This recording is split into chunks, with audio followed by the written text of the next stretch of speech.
welcome to the second series in the About Small Business podcast. In this episode, for the first one of the new series, I'm really excited to be speaking to Stuart Armstrong from Business Durham.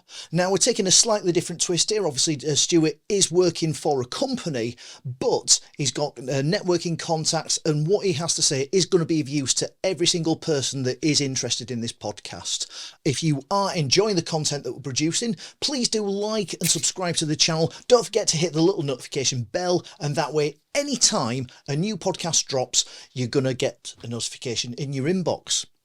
Stuart, thank you so much for coming on board. I believe you had to jump through a few hoops to get the relevant permissions. Yes, I did that. Yeah, part of the local authority. So that's it. It's obviously things do work a bit differently there, but I'm really pleased that you did, and thank you for agreeing to come on and talk to us. Great to be here. So Business Durham, a centre point for anyone that is thinking about starting up on their own in business in the Durham area. Yeah. Could you just briefly give us a quick overview? I know you do offer an awful lot, and that is quite a big ask, but just a very, very brief summary about what Business Durham does offer to the local community. Yeah, so we are the Durham County Council's business support service. So we have a big range of services, as you've said. We have a lot of commercial property, both office space, industrial lab space as well, in areas like Net Park, which obviously we've just expanded fairly significantly. Yeah. We have a lot of internal business support services, including that I offer, which is supporting growth with businesses, job creation, helping people become more economically competitive. That also includes things like distribution of business support programs and grant money through UKSPF, for example. So there is money available. There is money available, yeah. With conditions attached? Yes. So there always are conditions attached. Yeah. We prefer to talk to people and discuss their project, where their business needs to be. Yeah. And we can then find, either through our own internal pots of money, grants, loans, etc., or through other providers. There are usually pots of money around that can help you get to where you need to be. It's just a case of us. We're aware of lots of other networks, other contacts who can provide other support, so we can direct to them if ours isn't right for them. Yeah, I suppose. I mean, essentially, I suppose it's important to you because obviously this is coming from taxpayers' money. Yeah. It's important that you're seen to be providing a service that is essentially more of an investment, really, isn't it? Yes. So invest in the community rather than just, because I do occasionally speak to people in business where maybe a long time ago. Yeah. They just got handed some money. Yeah. And I think it's a different financial climate now, isn't it? It is, yes. But to be honest, as long as you can prove that there's going to be a positive economic impact, it's not profit-based for us. It's around improving productivity, growth, employment opportunities, quality of jobs as well. Yeah. I suppose that's important that's important to mention as well, isn't it? Because you're not a for-profit. You are. We're part of the essentially council, so you're part of the council setup. We're not a profit-making organisation. We don't kind of do loans for profit or anything like that now. But it's just important from your perspective that the community does prosper. Yeah. Brilliant. Yeah. So I'm hoping if you're happy to find out a little bit more about you as a person, of course. Because clearly you have got an interest in business. I mean, when you were at school, were you sort of interested in business studies? Were you that kind of person? Were you particularly mathematical? What were you like at school? So I was, I did the obligatory A-level in business at the time. So I was very interested in kind of the business world, how things work. And I kind of, with my academic and professional career, really followed a rabbit hole, as I put it. So I went and did my international business with finance degree. Then studied where did that take you to? That was in Newcastle, Northumbria University. So still have connections there, so it's a really good place. I went and then did an advertising and media degree as well after that. So purely because I understood the workings of business, but how you sold to people was the basis of the kind of bringing the income into a business. So I wanted to follow how to do that and how to do that well. After that, I then did a master's degree in the psychology of advertising. So understanding why certain marketing concepts work and how to approach those. Again, I didn't know why that particular technique worked. And a lot of the lecturers even weren't kind of 100% sure on the psychology behind it. So again, I followed that rabbit hole and did a master's degree in psychology, an MSc at Lancaster. Wow. So you I don't think anyone could doubt your qualifications there. Absolutely, yeah. And then sort of from following on from your academic, substantial academic progress, where did that take you? So I did work throughout my degrees and my master's degree in kind of the standard retail jobs, things like that, which was really good for getting to understand the inner workings of day-to-day business. Yeah. Things like stock control and doing the accounts and timesheets was really useful. Any particular companies that would recognise? Or so I worked for Whittards of Chelsea in Newcastle, in the centre of Newcastle. Yeah. So that was a good one. Worked there for a few years. I'm still in contact with a lot of the old team, so right, quite a close knit team. So we got a lot done there. It was really good. But in terms of kind of post master's degree, I actually applied to the local government association for their graduate development programme. Right. Which is a national scheme. You do 6 months of assessment centres, crisis management, basically assessing how you deal with different situations that could come up within local authority roles. Yeah. I was successful in that, luckily. And then I was basically asked to come and join Durham County Council as one of their graduates on that programme. And that was 8 years ago. Wow. So I've dotted around a little bit in the council, but yeah, that's how I came to Durham. And how long have you been in this role?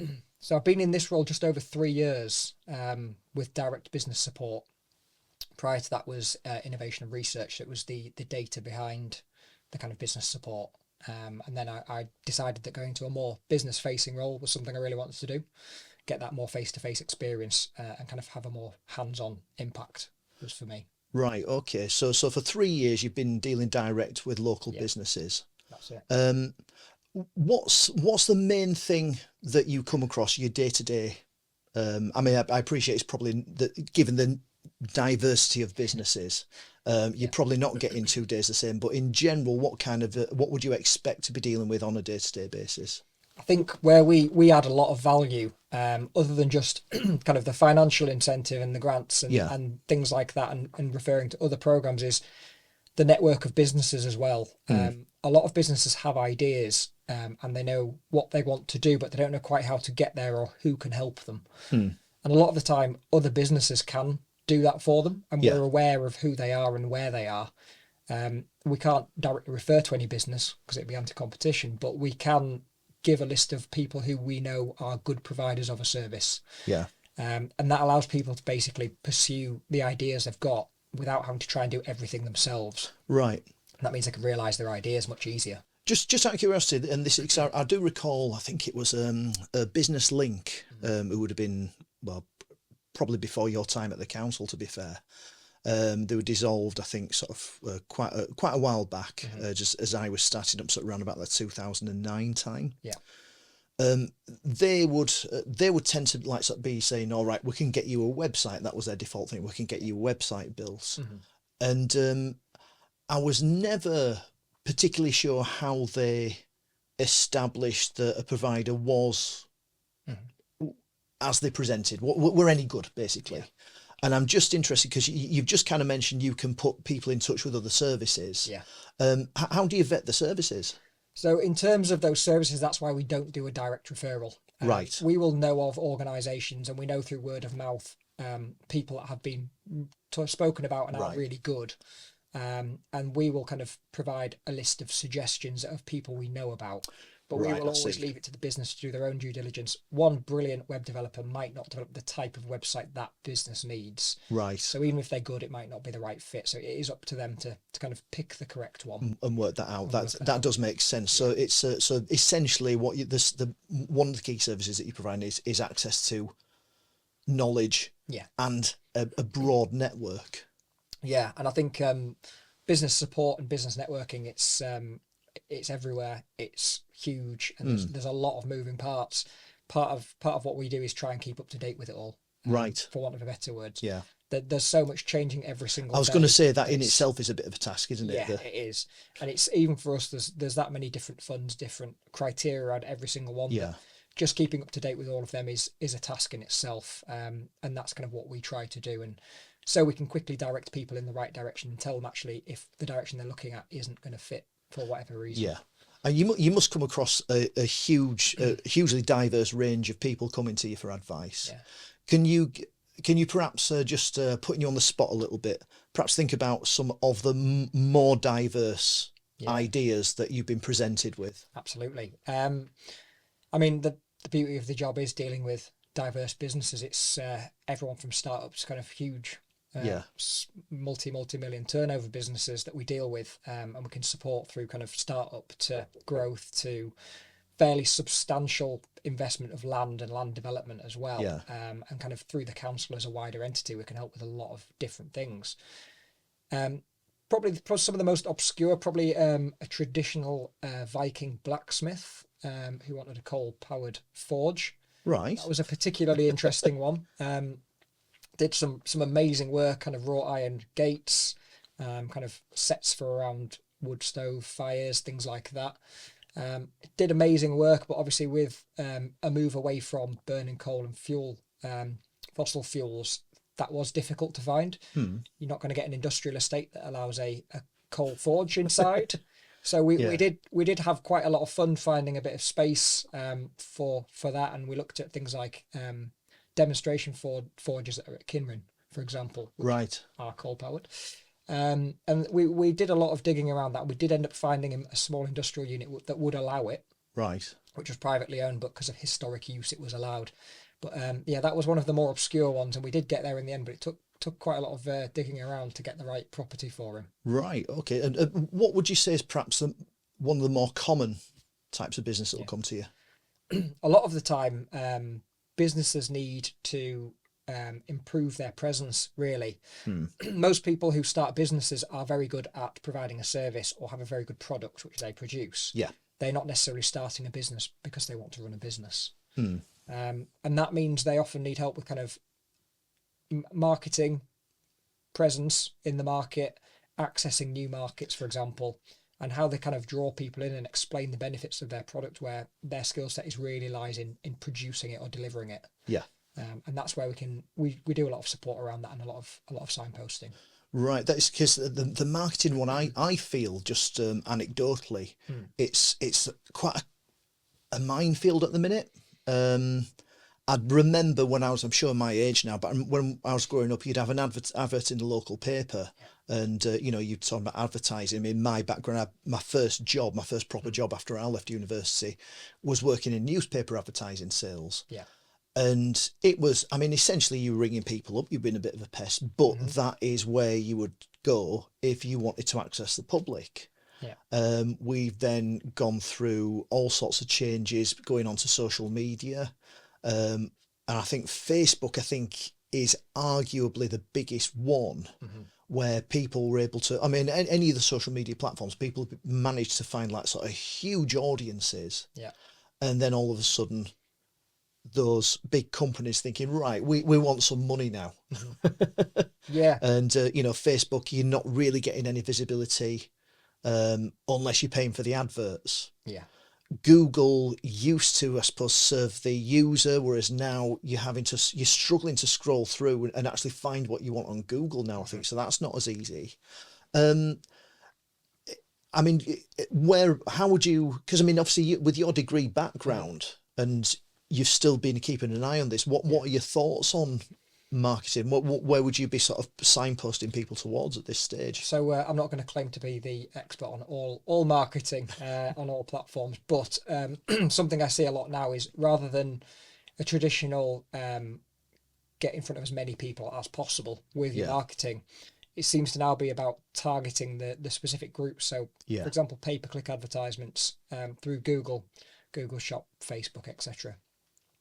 With those, if you get the wrong advertising spread, you pay for every time someone clicks. And that means people with even fairly significant budgets can see that disappear very quickly with no real conversion. Attracting someone to click on a link is different to attracting someone to purchase your service or your product. I think people are being really careful around who they're targeting now. It's not about quantity, it's about quality of who you get in front of. It is the conversion rate that means it's worthwhile investing in marketing. I think it's a time issue as well. Like sort of people are, I suppose at the minute you've got a lot of people who are both cash poor and time poor, but people are a lot more guarded, I think, over their time and over their data. So actually getting out there is quite a significant issue.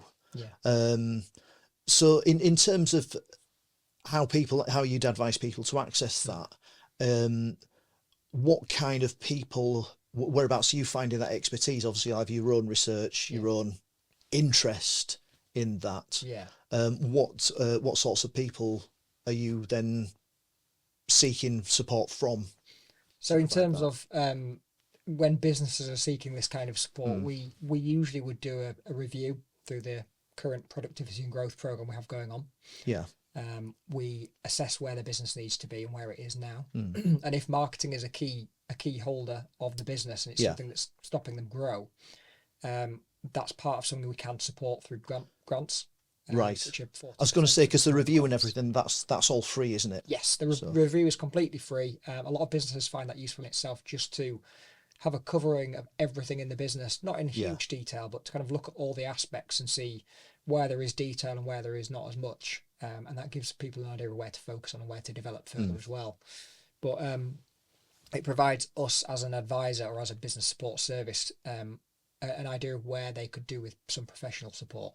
And whether that's through our partnership with RTC, they can have consultancy support. Sorry, RTC? Yeah, the Regional Technology Centre. Right. So they can give specialist consultancy around productivity as part of the Productivity and Growth Programme. We can send them in and we can refer to them, and again, they're completely free. So that gives businesses, again, a really good idea of a deep dive into their own business and where their development opportunities lie, where they can save time, where they can reduce waste, potentially where investment is going to be best spent if that's where they want to go. Right. So that's a really useful asset. And as part of that as well, they can identify things like developing a proper marketing strategy, developing a new website with things like e-commerce, if that's a good sales channel. Yeah. Might be that they identify multiple sales channels and things like that. So these are all things that can be done. There are, as I say, small grants available towards some of this work if it's deemed kind of applicable. Yeah. And as I say, it's best to speak to us to see what is and what is not eligible for that, because everything changes depending on the business. But yeah, beyond that, I think a lot of people know who they want to use. They know reputable people. We can, again, give them a list of people we know provide certain services. So some people choose to go to specialist SEO companies rather than a web developer. Yeah. And some of them choose web developers who can do the full hosting, marketing, and everything in one house. It depends really on what they need. Yeah. So essentially, it's all down to the conversation that you have. Yeah. Have you ever had any ideas where you've turned around and you've said no, it's that don't do this? Not really, no. I think that there's always a way to get where people want. Sometimes people are going about it in completely the wrong way. They might be selling on an Instagram shop, but they might be trying to sell a product that's a fall detector for older people or people with mobility issues. Then we'd say that's probably not the right sales channel. And it's usually changing one or two things makes it a viable business or makes the business work much better. We're not claiming that we get you to the point of perfection overnight. We just help make small tweaks to move you in the right direction to allow you to keep growing, and then you can keep investing in your own business and growing it. What's been the biggest surprise that you've had from someone that's come to you with an idea that you've thought, wow, that's different. It's different. Mm-hmm. Maybe perhaps you've thought, I'm struggling to see how this is going to work, but we can support. Yeah. And it's just blown up. What's the biggest surprise that you've come across, do you think? It's a difficult one. There's been quite a lot over the last few years. I think one that I'm dealing with currently is probably the best example. And it wasn't even a case of financial support. It was a case of a conversation and consultancy work, really. Right. Which is an Oaken engineer, I won't mention any names, who has developed a product for surveying properties, basically, doing internal surveys, which could be used for any end of kind of green refits for any domestic property, which obviously is expensive and difficult because every single property is very different. Yeah. They've developed a hardware product which could go in and kind of scan these rather than a quantity surveyor having to go in, or someone with very expensive qualifications, of which there are only a limited number. This product could effectively do a 3D rendering of a space and show you exactly what could and could not be done, and it could form the basis really of a lot of the kind of green development within the domestic property sector for a long time. Wow. Which there is obviously a huge requirement. I was going to say, yeah, we're just off camera, we were discussing those issues of which there are a huge number of. Yeah. Wow, that's quite an interesting one. In terms of sort of where you would advise people to start, then, do you insist on business plans, things like that? Is that something that you tell everyone? The reason I'm asking this is, I think possibly completing the entire first series of this podcast, I don't recall anyone mentioning a business plan. Yeah. However, in this series, I've already spoken to people who have found it quite a crucial part of what they're doing. Yeah, it depends what stage the business is at, if I'm completely honest, because we can deal with people from pre-start to very large businesses. If someone's turning over a significant amount of money, they might not need a business plan on a page in reality, because they've got more developed processes, procedures and strategies. If it's someone kind of pre-start, it's a really helpful document to kind of just get the ideas down. And that's the equivalent of really why we have a business review. And it's to look at all the different areas and see what you have and have not considered, what's developed and what is not. And it's not a replacement by any means. So a lot of people do have those business plans when they come to us, but we don't insist for a business review to have that conversation with us. You don't have to show us a business plan first. Right. That's something that could be developed alongside. So you can just come for help. So it's essentially then, so if you were saying to it, if someone has an idea, what's coming across, you seem to be saying, come and speak to us, and we'll see how we can help. And the beauty of having engagement officers and key account managers such as we do have is that we can go and actually have a conversation with people. It's not a list of criteria, it's having a conversation and seeing what potential there is within the idea of where we could support.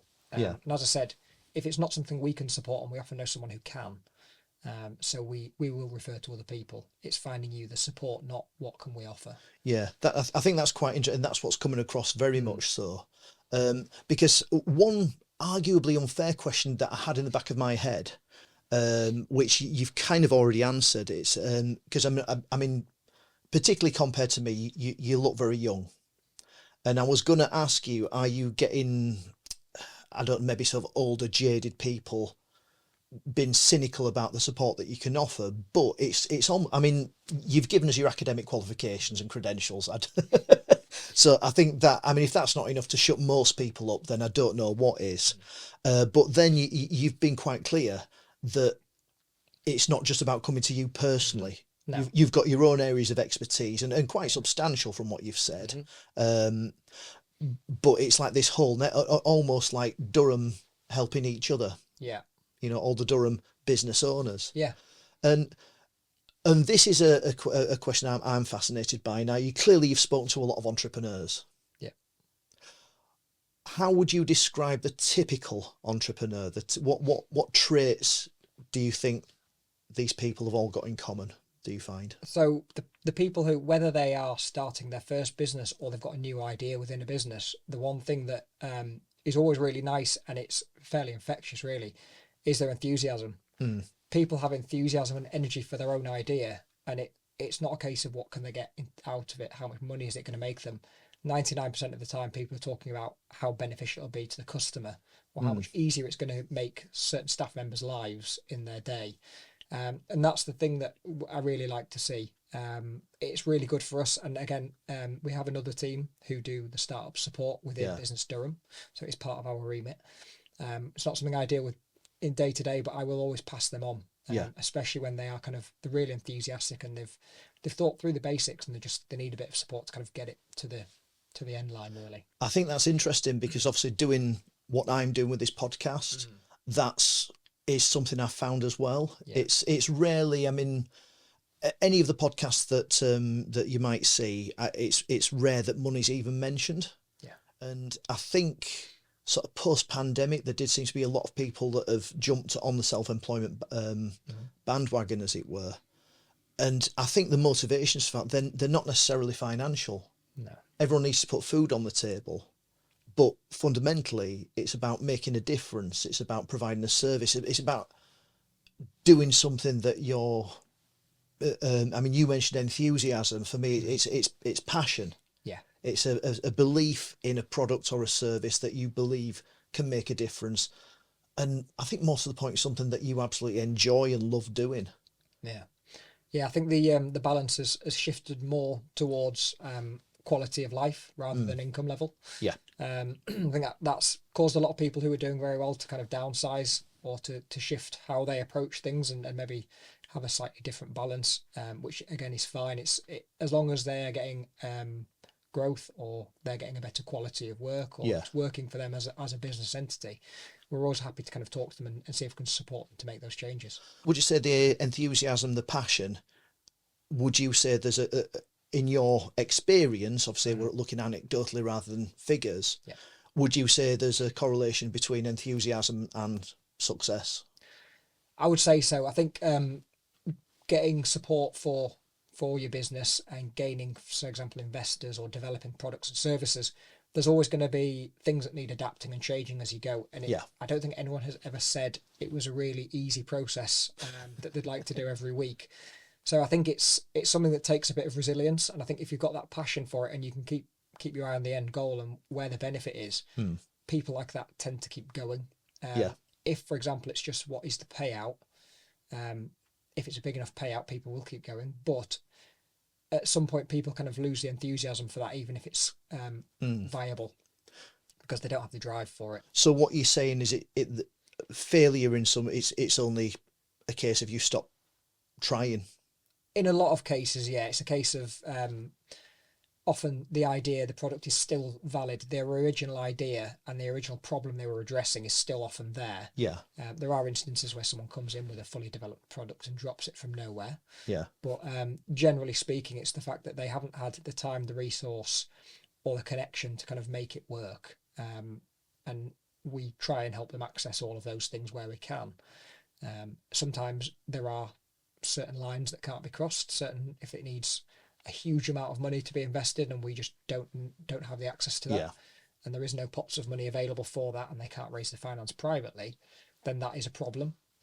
And we're not saying we can solve all problems, but we can help in most cases. And I think resilience and continuing to try and adapt to the circumstances, it definitely helps with the chances of success. Absolutely.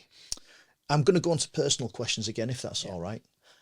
You've shown an interest from a very early age. You've studied tremendously and probably one of the highest qualified people that I know, actually, regardless of age. You've worked in the field. You must have seen hundreds of ideas cross your desk.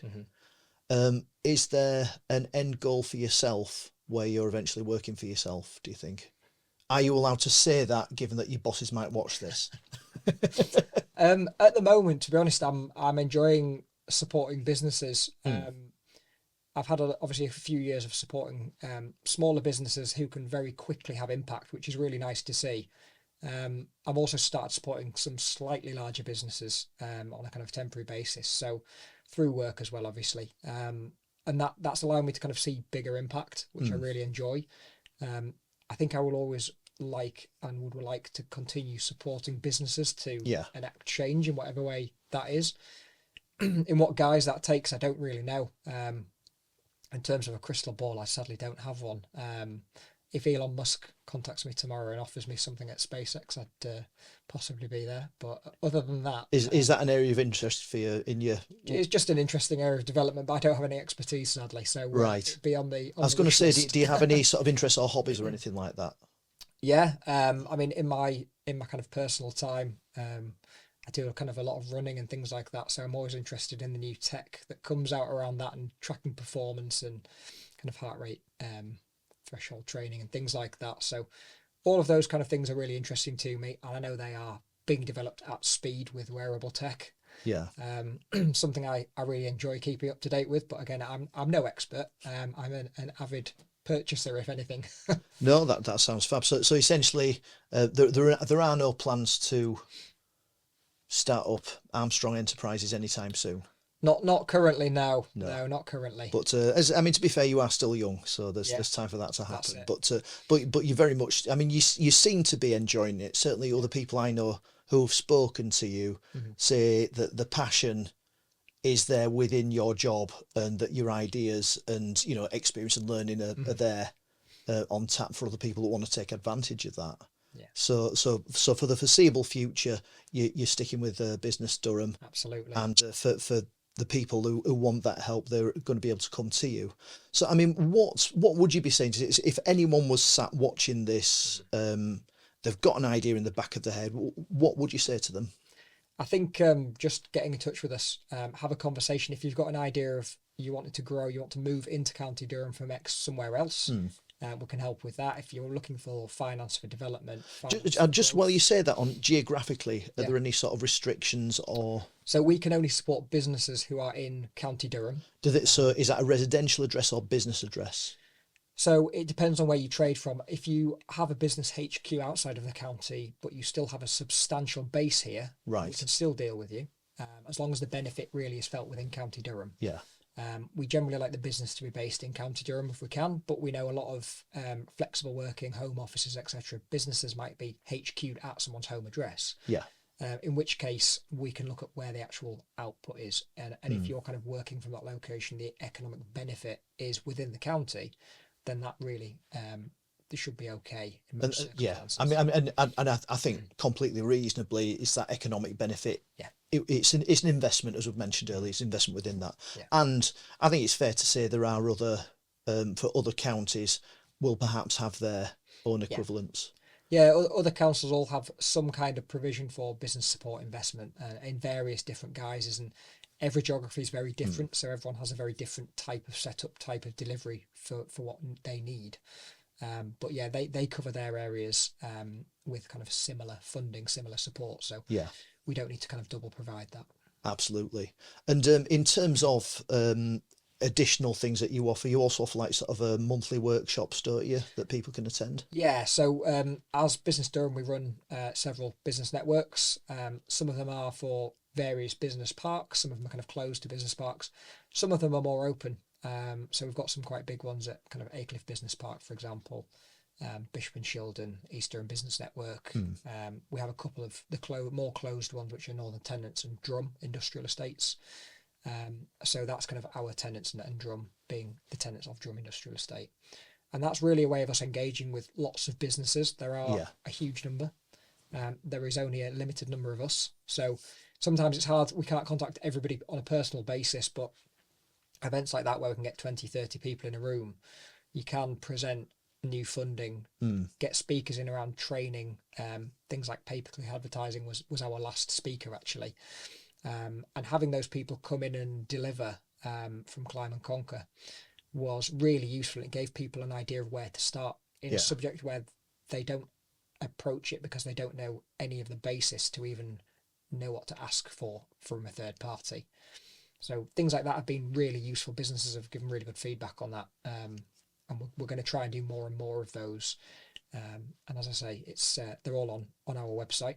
Right. All of our networks are on the events tab on Business Durham's website, as well as kind of grants we offer, property we have, things like that, other support we provide. So I think because we provide so much, it's best to steer people that way, and let them have a look at what we can do and contact us with any questions they have. So anyone at all with any kind of idea, no matter how diverse, then it's advisable to first port a call, would you say, website, then ring you? Or? Yeah, the Business Durham website. Through that, you could be put through to our property team, for example, if you're looking for space. Yeah. We've got an inward investment manager who could look at that. If you're from outside of the county and you're looking to come in, they've got a slightly different set of support they can provide. But we've also got, obviously, myself and my colleagues who can do the kind of direct business support for the growth, as well as startup team who can do kind of pre-start and early stage business support as well, as well as third parties that we can refer to. So Brilliant. There really is a huge range. Most people fit somewhere within that. And if enough people come and there's a gap in our provision, that tends to be something we then start taking notice of. Yeah. So... And fill that gap. That's it. So whatever the issue, then well, basically you've got people that you can tap into, and if not, then you'll soon find someone. Yeah. So whether that's courses, whether that's advice, whether it's networking, whether it's grant funding, people living in Durham should come see Business Durham. Absolutely. Fantastic. Well, Stuart Armstrong, it's been an absolute pleasure talking to you. Thank you very much for coming on the podcast. Thank you for having me. I'm sure Business Durham will continue to invest and help County Durham grow. Thank you very much.